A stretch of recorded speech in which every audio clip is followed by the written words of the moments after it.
Jesse, it's so good to meet you. My name is Kinsey Schofield, and I work with the Nocturnal. I've actually met you before, but Yeah.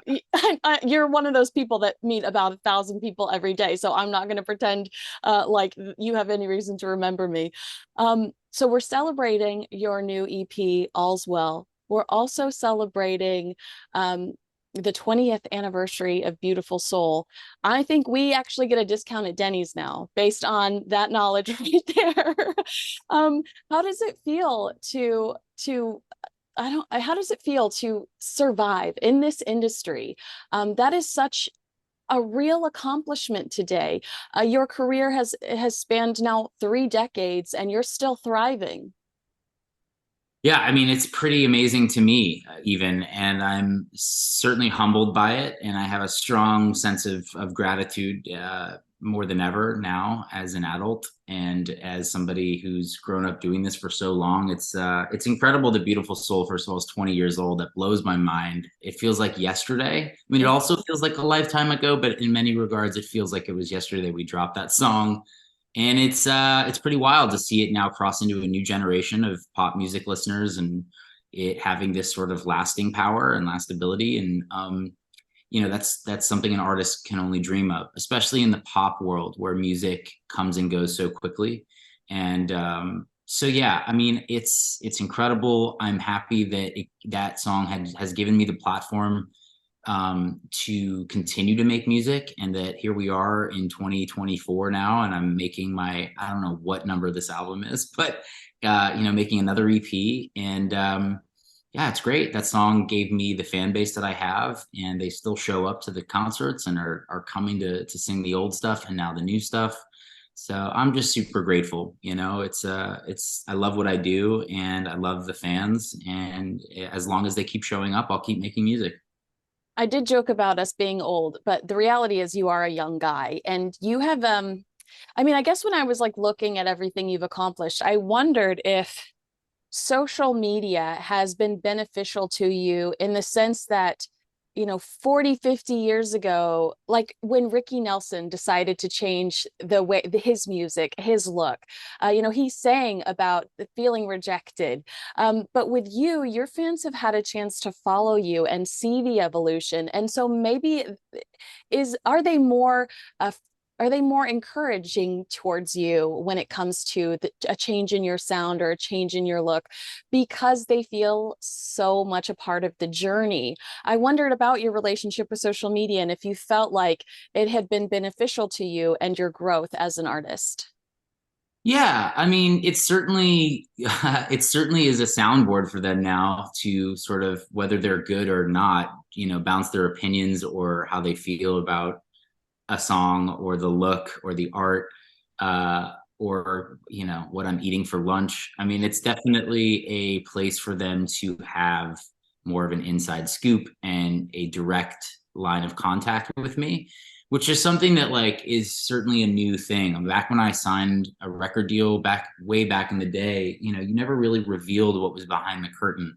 You sort of stepped in front, the spotlight came on, and you kind of got to pick and choose what you were going to reveal for that time. And now it's just like everything is about sharing. That's an adjustment I've had to make, but it definitely, I think, what the good part about social media, it has definitely allowed sort of me to stay in front of the camp, stay in front of my fans on a daily basis rather than just touring every 2 years or whatever it is, and communicate with them, whether it's work stuff or personal stuff. And it certainly, I think, has sort of reinvigorated my career and re-energized it, and also introduced me to a new generation of fans. I look at like some of the data of the people who are following me, and for the most part, it's like 25 to 35-year-old people. But in the last like year or so, just with collaborations that I've done and things that I'm targeting, like all of a sudden there's like this new crop of fans that are like 17 to 26, that are coming into the fold. It's a really useful tool, and I really I struggle with having the creative ability to pump out content on a daily basis because that seems like a hard thing to do, but I understand why it's so useful. And it's certainly helped in the last several years. Well, I wanted to ask you about that because when you're not touring, you are such a creative individual. You've been, you've made a name for yourself in the acting community. You're known as a musician. I see you do some of these collaborations on social media. I just imagine, I don't know you as a person, but I imagine that you constantly have to be creating. You just seem like a very creative individual, that's your happy place. That's how you express yourself. So what is a day in the life like for you when you're not on the road? Yeah, I mean, it depends. If I'm writing or working on a new album, I'm in the studio on a daily basis during the week. So, start a session around 11 or 12 in the afternoon and work till 6 or 7, sort of like put in a normal 7, 8 hour work day of writing and developing ideas. And then usually I come home on the weekends. My wife and I love to cook. We love to go out. We're big foodies, so we love to try new restaurants. Um, yeah, I love creating things. So I love being in the kitchen or behind the grill. I just recently started taking like pottery classes, so I I'm saw that. Yeah. time. So getting into like good, healthy kill time adventures like pottery and trying to find things to sort of yeah, just to sort of occupy time when I'm not touring or not traveling. And this year, obviously, I am. So it's I'm sort of knee deep in press and marketing meetings and figuring out the set list and producing the show. But it is nice having time off. My wife and I live here in Los Angeles. We love to go on hikes daily. We love being outdoors. So yeah, we try to stay creative. We write a lot here at the house. We work on comedy sketches together. So it just depends on what I'm working on and what I'm feeling. But if I'm working on new music during the week, I'm usually in the studio. And if not, I just kind of do what I want to do. What a great life. I love that for you. Can we talk about the title, All's Well? Um, Tell me about how you were like, this is it, this is the one.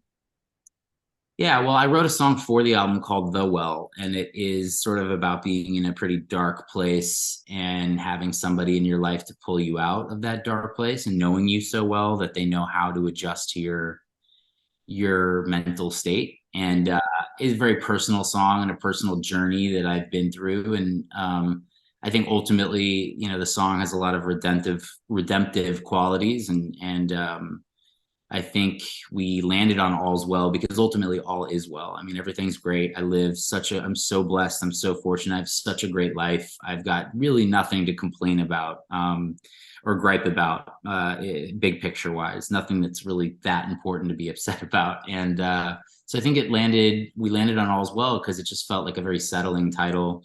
I feel settled in my personal life. And, yeah, we just wanted to spin on a couple of the other songs from the album.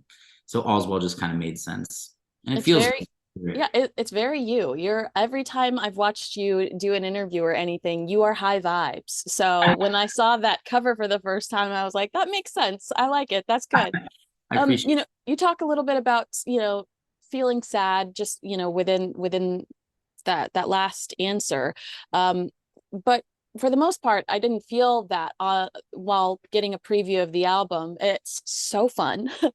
Can you tell me what your mindset was when writing this album? Yeah, I mean, the majority of the album is super fun. That is one track from the record, but I think that the mindset was to create something that was, like you said, super up tempo, fun, singable. I love writing bops. I love writing songs that are catchy that people can sing to, because that's what I like to listen to. I love pop music, and I love being able to sing a song that's super catchy, and I want to replay it 5 times in a row. There's a song called Silver Spoon that I'm really excited about. That sort of sums all of that up. But what's particularly fun about this project and that song in general, specifically, is that we recorded everything live. So I hired a rhythm section, a horn section, and we just cut everything live, which in pop music is really not done that often anymore. And after writing these songs, they sort of have this throwback appeal. They're kind of like a 70s, there's like sort of a 70s tone to it. And we thought, let's make it really authentic and record these songs live, which is you never hear anymore. So we No. took songs in the studio and recorded them live. And I think that's what sort of sets this album apart from the others. And so yeah, I'm very excited about it. Of course, everybody's talking about Make a Baby featuring Young Gravy. First of all, what is he like in real life? Is he this character? Is he this? I mean, I cannot look at him without my face hurting from smiling. He just seems so silly and just wonderfully wild. What is that friendship like? No different in person. He is a magnetic force. Like there's something about him that when he walks into the room, I mean, aside from the fact that he's like 6'7", I mean, he is a very big person. You would notice him even if he wasn't famous just because of his height, but he has this very charming presence that's hard to ignore. And when we met, it was years ago at a college show, and we did a gig together, and we became fast buddies. And we always said like, hey, if there's a song that works, let's jump in and collab together. And so I wrote this chorus called "Make a Baby," and it just had Young Gravy vibes all over it. Obviously, it's very on brand for him, and I kind of knew that. I texted it to him, and he immediately took to the song, and we were off and running. But yeah, he's just kind of a big, goofy goofball and loves coming up with fun, creative ideas. He's a master marketer. Yeah. Somebody like I think the young generation could take a class from him in terms of how to market music and market anything that you care about because he's really good at it. So it was just a fun collaboration, and but yeah, there's definitely everything you see online is kind of exactly how he is in person, quick-witted and fun. Well, that's rare. So that's good to hear that that's an authentic social media presence. When I was looking up recent news about you, I did throw my head back laughing at this Sun article about you revealing your pregnancy and how there was some skepticism from fans. So that just popped up in my head as you were talking about Young Gravy being this brilliant marketer. Was that the objective when you posted that photo, to have people assume you were announcing a pregnancy, or were you like, I mean, or did you want them to go, oh, new single coming? Like, what was the objective there? The objective was to be cryptic. I'm not going to lie. I mean, Yeah. the whole idea of using social media is that you're using what you've got, and it doesn't require a huge budget to be creative and like get people talking about something. And I learned that even more working with Young Gravy, and it's fun taking these cues from younger people that know how to do it. But yeah, I mean, the idea was to get people talking, right? And that's sort of like it's a marketing 101. So You I won. think I mean, you did a well, good I think job. we achieved that goal. We definitely, not that being said, had to call our folks the day before and just say, hey, there's a photo coming out tomorrow. We want you to know it's not us. It's not actually happening. But just FYI, so that our folks didn't freak out that we just announced some sort of pregnancy without telling them. But yeah, that was sort of the plan, and it worked. It did. Congratulations. I got a kick out of that. What's it like to tour today? Has your touring life changed at all? You've got 24 cities coming up. I saw you were hitting New Orleans. So like, what is that world like for you today? I just get more tired now, Kinsey, is the truth. I just it's just harder for me to do 2 hours every night. But no, nothing's really changed. I think my band is incredible. I spend so much time rehearsing with them and producing the show and arranging the show in a way that feels really up tempo and fun, that leave people walking away like they've had a great time. I make sure to include a lot of old music into the set. I hate going to a show and the artist plays all their new stuff and then none of the old stuff. I'm keenly aware that people want to hear everything. So yeah, I think that's other than that though, not much has changed. It's awesome that the fans now are showing up though. Like a lot of them have their young kids with them, so it's crazy to see like a lot of the girls that grew up coming to the show are young moms now or young dads, bringing their daughters or their sons to the show. So it's just wild to see the audience sort of grow up with you. That is so cool. I'm sure that that's an awesome thing to witness. Um, I should have asked this before I went into the touring question, but you have collaborated with so many cool people. Is there anyone that's on your radar that you'd really like to work with in the future, but you haven't had the opportunity to yet, or you just haven't found the right material? Yeah, I mean, I certainly, I'm trying to figure out if there's a way to do some sort of like 20-year reunion for Beautiful Soul because this year marks 20 years. So I've been sort of getting some reaching out to record companies to see like who might be interested in doing that. So we'll have to stay tuned on that. But there's a lot of people in the country world. I love Kelsey Ballerini. I'd love to do something with her. We actually talked at I think it was the Super Bowl like several years ago, and we talked about maybe trying to do something. It would be great to get in the studio with her. I just think she's super talented, and my wife is also a huge fan of country, so I think she just wants me to be a country music star. Is really what we're getting at here. I think I just need to switch genres completely, but yeah. If you could just remake Pure Country, a lot of us would be really happy about that. So you just it's your George Strait can be like your fairy godfather. I don't know. But I Right. think that you'd make a lot of people happy there. Well, I know that you have a busy day. I don't want to take up any more of your time. Congratulations on all of your success. You are the sweetest man. And it Oh, is so fun to see people that have a good heart shine in this industry. well, thank you so much, Kinsey. That means so much to me. I appreciate it, and I hope we get a chance to see each other again soon. Are you Thank in you. LA or where are you Yeah, at? Okay. I'm in Redondo Beach. Don't I'm not by this big beautiful sign. I'm in Redondo. Yeah. Nice. Well, I'll be in LA and Anaheim, so you'll have to come to a show. That's right. I will. All right. Thank you so much for your time today. Thanks, Kinsey. Appreciate it. Bye.